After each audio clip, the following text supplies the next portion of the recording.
రెండో విషయం, నేను క్లియర్గా చెప్పిన తెలంగాణ రాజ్యాధికార పార్టీ ఎవరికీ వ్యతిరేకం కాదు, సమానమైన హక్కులు అందరికీ దక్కాలి. ఎస్, ఇంత స్పష్టతతో చెప్పినాం.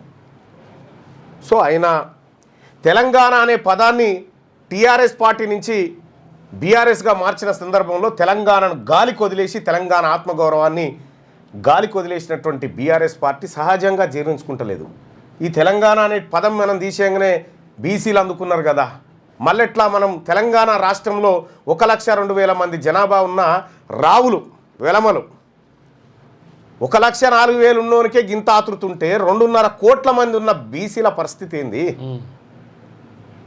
మీ పార్టీలకు మీ వెలమలకు ఓ 2-3 పార్టీలు ఉండొచ్చు, మీ రెడ్లకు ఓ 4-5 పార్టీలు ఉండొచ్చు, బీసీలకు పార్టీ వస్తే అజీర్తి, కడుపు మంట, రకరకాల మీ బాధలు చూస్తూ ఉంటే, మీ బాధలు, మీ కథ, మీ కార్ఖానా చూస్తూ ఉంటే ఆహా ఇన్ని రోజులు ఇదా కథ అనిపించింది.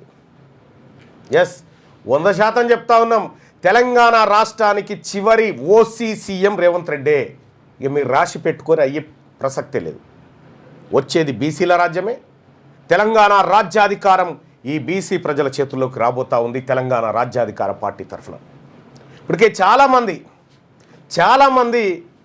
కొంతమంది బీసీ ఎమ్మెల్యేలు కూడా ఫోన్ చేసి ఇవాళ నిమ్మలం ఉందన్నా మాకు, ఇక మేము ఎవరిని గులాంగిరి చేయాల్సిన పని లేదు, ఇవాళ మాకు విలువ పెరుగుతూ ఉందన్న, మా పార్టీలను మమ్మల్ని గౌరవిస్తూ ఉన్నారు, రాగానే కూర్చో అంటారన్న. అదివరకేమో మా ముంగట కాలు మీద కాలు వేసుకొని వాళ్ళు కూర్చుంటే మేము సీట్లో పట్టుకొని కూర్చునేదన్నా, ఇప్పుడు ఆ పరిస్థితి లేదన్నా, ఉల్టా అయిపోయింది మొత్తం. మీరు పార్టీ అనౌన్స్ చేస్తేనే గిట్లుంది పరిస్థితి, మాకు లేని విలువలు పెరుగుతూ ఉన్నాయి వీళ్ళ దగ్గర అని చెప్తా ఉన్నారు. ఆ విలువలు తాత్కాలికమైన విలువలే, గుర్తుపెట్టుకోండి.